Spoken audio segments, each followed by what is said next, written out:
Pak. Maju dikit Pak. Udah blokir gitu. Maju lagi. Maju lagi. Ya, Pak. Bentar Pak. Maju dikit. Ya, maju Pak. Maju. Maju dikit Pak. Ya. Bismillahirrahmanirrahim. Sorry. Luar biasa. Ya. Bismillahirrahmanirrahim. Assalamualaikum warahmatullahi wabarakatuh. Selamat pagi, salam sejahtera bagi kita semua. Puji syukur kehadirat Allah Subhanahu wa taala, Tuhan yang Maha Kuasa, karena pagi ini kita bisa mendaftarkan gugatan perbuatan melawan hukum yang diajukan oleh 3 aktivis pro demokrasi. Nah, saya ulang, gugatan perbuatan melawan hukum yang diajukan oleh 3 orang aktivis pro demokrasi yang sudah berjuang untuk menegakkan negara hukum yang demokratis dan berkeadilan. Ya, saya perkenalkan, yang pertama penggugatnya adalah Bapak Petrus H. Haryanto. Ya. Yang kedua adalah Bapak Firman Tendri Masengi. Ya. Dan yang ketiga Bapak Azwar Furgut Yama. Nah, selanjutnya saya ingin mempersilakan dari prinsipal dulu untuk memberikan penjelasan singkat kenapa prinsipal atau pemberi kuasa mengajukan gugatan. Dimulai dari Bapak Petrus Haryanto. Silakan. Terima kasih. Intinya saya sebagai warga negara juga yang dulu pernah terlibat dalam proses gerakan demokrasi di Indonesia ketika kediktatoran Soeharto bercokol, di mana sistem waktu itu tidak demokratis, otoriter, dan hari ini saya mungkin bersama teman-teman mempunyai satu keresahan. Indonesia sedang tidak baik-baik saja. Kita menyaksikan demokrasi ditarik mundur lagi. Sesuatu yang sudah dicapai, perubahan-perubahan yang bersifat menuju ke arah sistem demokrasi sudah dicapai dengan penuh pengorbanan rekan-rekan saya, termasuk 4 diantaranya belum dikembalikan, masih diculik dan dianggap sesuatu yang biasa-biasa saja, sebuah kejahatan melawan kemanusiaan, tetapi oleh mayoritas politisi kita adalah sesuatu yang biasa-biasa saja. Padahal PBB menetapkan merupakan kejahatan melawan kemanusiaan. Dan menyaksikan juga saat ini kekuasaan yang mendapat kepercayaan melalui hasil survei,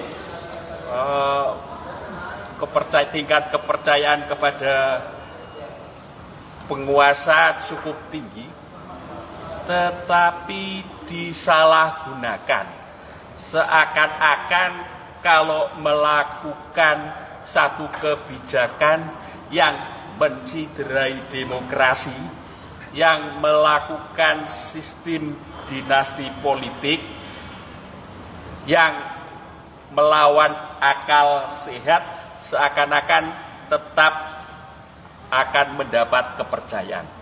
Satu bentuk arogansi, satu bentuk penyalahgunaan kepercayaan, sehingga kita menyaksikan serangkaian peristiwa politik yang sangat menyedihkan saat ini.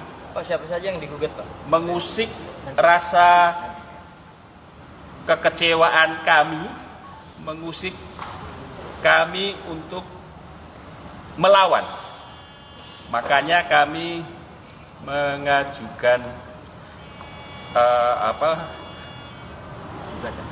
kepada kuasa hukum untuk melakukan satu gugatan. Yang pertama kepada KPU, ya kami konsen fokus ya karena banyak juga yang sudah menggugat pada aspek lain. Kami fokus pada persoalan bahwa penetapan wakil presiden, calon wakil presiden kami anggap bentuk arogansi, bentuk keterpihakan, bentuk keterpihakan penyelenggara pemilu dalam hal ini KPU kepada salah satu pasangan karena melanggar ketentuan peraturan perundang-undangan. Jadi penetapan Gibran sebagai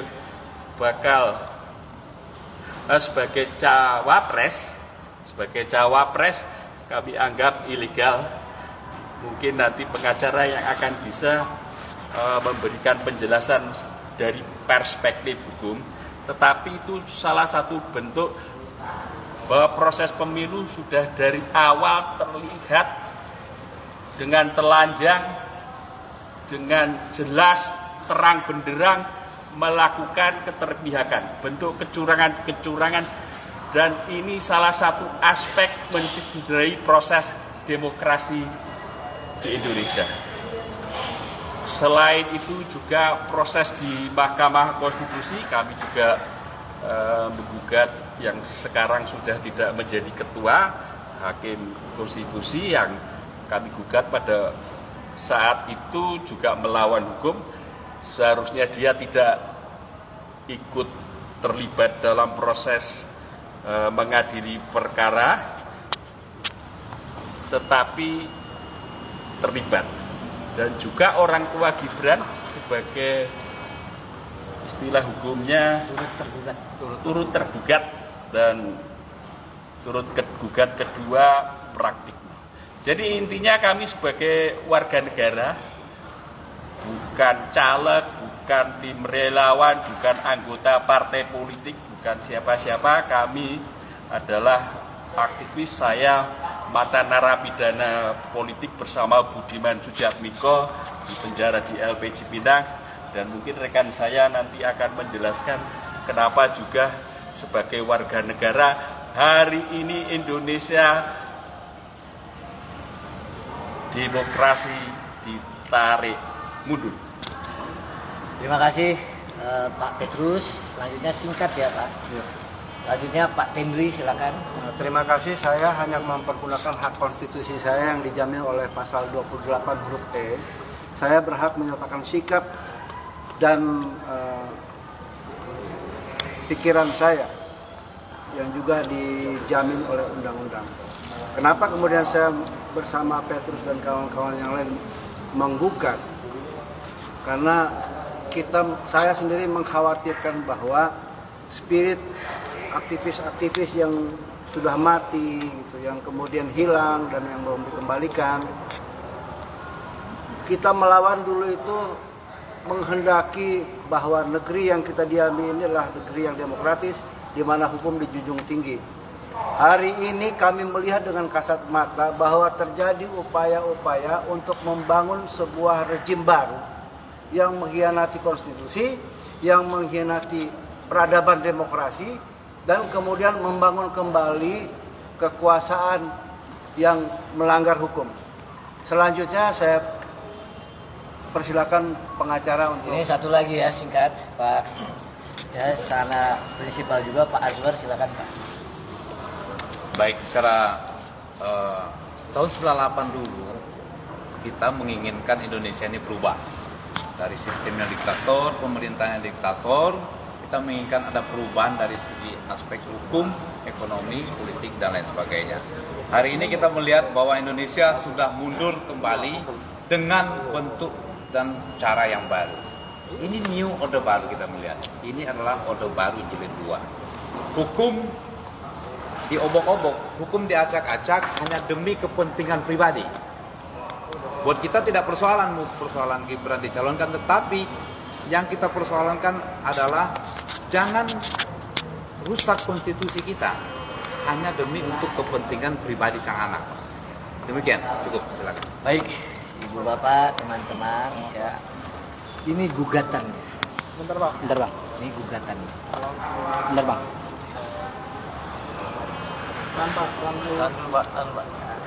Ini gugatannya. Para aktivis memberikan kuasa kepada TPDI 2.0 atau TPDI Jilid 2. Tim Pembela Demokrasi Indonesia 2.0. Kami para advokat hari ini sudah mendaftarkan gugatan perbuatan melawan hukum terhadap pertama Komisi Pemilihan Umum sebagai tergugat 1. Yang kedua, ya, saya buka halamannya. Yang kedua, ya, kami juga mengajukan gugatan terhadap Bapak Profesor Dr. Haji Anwar Usman SHMH sebagai tergugat 2. Lalu yang ketiga, kami mengajukan gugatan terhadap Bapak Insinyur Joko Widodo sebagai turut tergugat 1. Dan yang terakhir, kami mengajukan gugatan terhadap Bapak Profesor Dr. Pratikno M. Sok SC selaku turut tergugat 2. Apa yang digugat? Yang digugat adalah pada saat pendaftaran, ya, Saudara Gibran, KPU itu masih menggunakan peraturan KPU nomor 19 tahun 2023. Karena kita ingat pendaftarannya dilakukan tanggal 25 Oktober. Ya. Pertanyaannya, kapan direvisi peraturan KPU nomor 23? Ya. Jadi pendaftaran ini menggunakan peraturan yang lama, tapi diterima oleh KPU. Mestinya pendaftaran baru boleh diterima setelah ada revisi peraturan yang baru. Saya perumpamaan, kalau teman-teman mau masuk rumah, ya, ada tulisannya, siapapun yang mau masuk rumah tidak boleh pakai sepatu. Ibu bapak pakai sepatu boleh nggak masuk? Nggak boleh. Pada saat itu juga seketika tidak boleh masuk. Oleh karenanya pendaftaran yang dilakukan pada tanggal 25 Oktober 2005 semestinya oleh KPU berkasnya dirobek atau dikembalikan. Ya. Jadi itulah perbuatan melawan hukum. KPU menerima berkas pada tanggal 25 Oktober 2023 sebelum peraturan KPU-nya diperbarui atau direvisi. Itu satu. Yang kedua, ya, untuk terkait gugatan dari kita, ya, terhadap Pak Usman. Kenapa? Ada prinsip dasar dari hukum, ya, asas non-fiksi. Siapapun dianggap sudah mengetahui hukum saat undang-undang itu dibuat. Semestinya ketika ada pengajuan perkara PUU 90, beliau tidak duduk dalam majelis dan sudah dinyatakan pelanggaran oleh MK. Maka kita ajukan gugatan perbuatan melawan hukum kepada Bapak Anwar Iskandar di pengadilan. Nah, yang ketiga, kenapa disebut Pak Petrus ayahanda dari Gibran juga dibuat turut tergugat? Selaku warga negara, semestinya siapapun orang tua kalau ada niat dan atau rencana melakukan pelanggaran hukum harusnya apa? Dilarang atau dibiarkan? Harusnya dilarang. Ya. Begitu juga turut tergugat 2, semestinya memberikan satu nasihat dan juga tidak membiarkan. Nah, sekarang saya masuk ke poin yang paling penting adalah permohonannya ya, supaya ini bisa diketahui oleh teman-teman. Kita minta dalam tuntutan kita ada tuntutan provisi. Pertama, kita minta mengabulkan permohonan bahwa tergugat 1, tergugat 2, dan turut tergugat 1 dan 2 dinyatakan melakukan perbuatan melanggar hukum. Karenanya kita minta menghukum dan memerintahkan tergugat 1 yaitu KPU untuk melakukan penghentian proses. Jadi saya ulang ya, untuk menghentikan proses pencalonan saudara Gibran Rakabuming Raka sebagai calon wakil presiden dalam pemilu tahun 2024. Yang lain silakan. Ya. Kita juga minta diletakkan sita. Kenapa? Karena ganti kerugian yang diajukan oleh para aktivis ini materialnya 10 juta dan imaterial tadi disampaikan sudah ada backgroundnya sebesar 1 triliun rupiah. Makanya kita minta 1 juta jamin. Nah, terakhir adalah yang pokok-pokoknya saja ya. Kalau ini memang terbukti, maka kita minta tergugat 1 dan tergugat 2 memohon meminta maaf di media cetak dan elektronik kepada para prinsipal. Bunyinya saya bacakan ya. Bahwa Komisi Pemilihan Umum sangat menyesal atas perbuatan melawan hukum yang kami lakukan karena telah menerima berkas pencalonan saudara Gibran Rakabuming Raka sebagai calon wakil presiden dalam pemilu tahun 2024. Sebelum kami melakukan perubahan peraturan KPU nomor 19 tahun 2023. Oleh karenanya dalam kesempatan ini saya meminta maaf kepada Tuan PH Haryanto, Tuan Firmanten Rimasengi, Tuan dan Tuan Azwar Bujama, serta masyarakat umum dan khalayak ramai. Ya. Nah, itu yang bisa saya sampaikan. Ya. Intinya adalah para prinsipal ya, menganggap proses pencalonan ini ya ilegal. Ya. Oke, Bang. Tadi kan Abang pada pokoknya mempermasalahkan PKPU yang belum direvisi ya Bang ya. Sedangkan KPU sendiri sudah menyurati para pimpinan partai politik soal adanya putusan MK. Apakah itu tidak cukup sebagai legal Bang? Persis. Semestinya pendaftaran itu dilakukan setelah peraturan KPU terbit. Pertanyaannya nanti, berkas yang mana yang akan diverifikasi dan ditetapkan? Kalau baca, itu dilakukan tanggal 25 Oktober, berarti peraturannya masih bilang usia minimum 40 tahun. Artinya surat KPU ke parpol itu tidak bisa jadi landasan pendaftaran Gibran gitu Bang? Perbuatan melawan hukum yang dilakukan KPU adalah menerima berkas pencalonan saudara Gibran sebelum peraturannya sendiri direvisi. Simpel kan? Nah, KPU sendiri sebelumnya mengatakan bahwa pasangan calon itu ranahnya Bawaslu dan PT UN. Apa abang mau ngajukan gugatan ke PT UN juga? Justru itu kita uji dulu di sini perbuatan melawan hukum.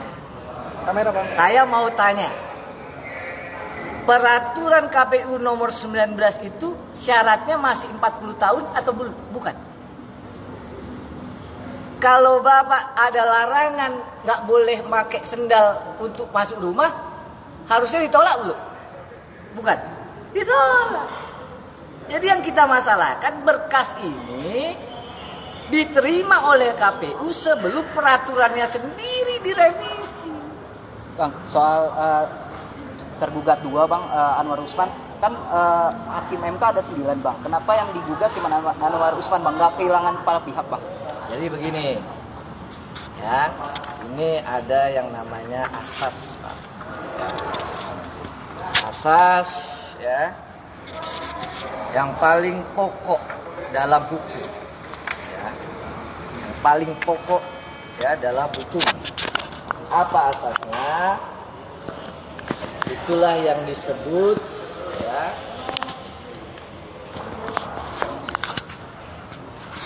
presumption juris, ya, de jure. Saya ulang, presumption juris de jure. Apa artinya? Begitu undang-undang diterbitkan, maka kita semua warga Indonesia dianggap tahu. Nah, sekarang pertanyaannya, kita baca undang-undang kekuasaan kehakiman.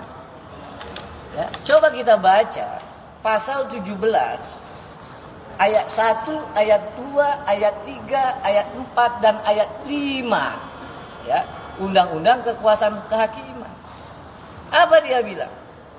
Seorang hakim wajib mengundurkan diri dari persidangan apabila terikat hubungan keluarga saudara atau semenda sampai derajat ketiga atau hubungan suami istri meskipun telah bercerai dengan ketua, salah seorang hakim, anggota dan panitera, termasuk majelis hakim yang punya hubungan keluarga. Saya tanya, Pak Anwar punya hubungan keluarga enggak? Hah? Punya. Berdasarkan pasal ini harusnya dia tidak boleh ikut dalam majelis memeriksa dan memutus. Dan itu sudah dikuatkan oleh majelis kehormatan. Itulah. Ya, Bang, terakhir tahapan PMA ini kan juga ada mediasinya Bang. Nah, Akan ini persis. Akan ada perdamaian. Betul. Bisa, Bang? Ya, betul. Kalau nanti prosesnya berjalan, maka kita tentu saja akan ada mediasi. Kita menggugat para tergugat itu ya sebagai warga negara. Kita tunggu ya, apakah yang bersangkutan hadir untuk ikut dalam proses mediasi.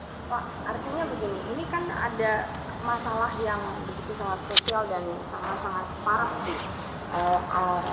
untuk Indonesia dan pada khususnya untuk Pilpres. Lalu ini kecolongan nih Pak. Lalu tindakan daripada khususnya sebagai mewakili rakyat Indonesia dan nanti tanggapan di masyarakat serta Jokowi, apa yang seharusnya dilakukan dan bukan hanya teori tapi memang praktek dan akhirnya menjadi salah satu hal yang baik. Masalah ini terjadi karena tergugat dan turut tergugat melakukan perbuatan melawan hukum. Maka solusinya ataupun jalan keluarnya ataupun aksinya harus dari para tergugat. Bang, kalau misalnya nanti KPU beralasan bahwa putusan MA ini final dan mengikat, Kita nggak masalahkan putusan MK. Kita masalahkan mau masuk rumah ada tulisan pakai sepatu, dia pakai sepatu diterima masuk. Gimana? Hah? Itu yang kita masalahkan. Logis ya? Logikanya. Ya, mestinya ulang dong setelah peraturan KPU itu direvisi, syaratnya sudah boleh telah menjabat kepala daerah, kasihkan lagi berkas. Ini kan kita daftar ada syarat-syaratnya, Pak. Harus ada kuasa, harus ada gugatan, harus ada fotokopi KTP, harus ada fotokopi KTPA, kartu tanda ya pengenal advokat. Tapi kan Gibran sendiri daftar di hari terakhir itu, Pak. Tanggal berapa daftarnya? Tanggal 25. Revisi undang-undang peraturan KPU tanggal 23, tanggal berapa? Baru berapa? 6 November ya? 6 November. Saat pembukaan masa sidang. Ya. Jadi harusnya dilakukan pendaftaran ulang. Seharusnya. Pak, udah jelas-jelas ini. Masuk rumah, alas kaki dibuka. Dia masuk. Makanya kan sedih masyarakat, teman-teman, aktivis. Jangan-jangan udah ada tulisan nggak boleh pakai alas kaki karena ini anaknya turut tergugat satu dibolehkan itu loh. Gitu loh. Ya. Artinya penyelenggara pemilu ini kan di bawah sudah presiden melakukan Ya. Kecurangan awal. berpihak kepada salah satu calon. paslon. Dan itu kebetulan anaknya sendiri. Gitu. Baik, Ibu Bapak. Mau nanya sama Bang Petrus dan rekan-rekan, Bang, sebagai aktivis 98 gitu, Bang, pro demokrasi. Tadi kan Abang bilang saat ini demokrasi mundur, tapi banyak teman-teman Abang yang Biarin aja tuh. yang Biarin aja jadi mereka. bagian dari Prabowo Gibran. Mungkin ada tanggapan, Bang? Bentar ya, saya terangkan. Ya. Sudah tulis. Ya. Abang kan ya aktivis pro demokrasi, tapi teman-teman abang banyak yang Di Prabowo. berseberangan. Nah, apa pendapat abang? Justru itu yang membuat kami yang masih menjaga marwah, menjaga integritas diri kami sebagai aktivis di masa Orde Baru maupun aktivis di masa sekarang. Kalau dulu kami masih muda berarti gerakan mahasiswa, kalau kami sekarang adalah warga negara yang peduli terhadap persoalan-persoalan yang pernah kami perjuangkan. Nah, kami sangat mengecam karena mereka contoh ya, para aktivis yang ke kubu Prabowo berarti dia menjadi bagian dari aktivis yang memberi dukungan politik kepada pelanggar HAM. Jelas-jelas kami mengecam sikap itu karena proses pelanggaran HAM masa lalu harusnya diselesaikan secara yudisial, tidak berhenti hanya pada persoalan non yudisial, tidak hanya berhenti negara meminta maaf, negara mengakui, tetapi proses bagi keluarga korban, proses bagi korban untuk menuntut keadilan secara hukum dan politik impunitas harus dihilangkan karena kita ingin membangun sebuah peradaban di masa depan, negara yang menghargai HAM, negara yang menghargai demokrasi, negara yang menghargai nilai-nilai kemanusiaan. Itu peradaban kita ke depan selain membangun semakin tercipta rasa keadilan, bukan terjadi kesenjangan ekonomi. Seperti itu, jelas kami mengecam pada rekan-rekan kami yang sekarang justru membela apa yang dulu mereka perjuangkan, apa yang mereka lawan sekarang justru diamini. Baik, terima kasih teman-teman, rekan-rekan, jurnalis, wartawan, dari media, maupun pers. Itu saja yang bisa saya sampaikan. Sekali lagi terima kasih banyak atas kehadiran, atas juga nanti liputannya. Semoga kita diberikan perlindungan oleh Allah Subhanahu wa taala. Amin.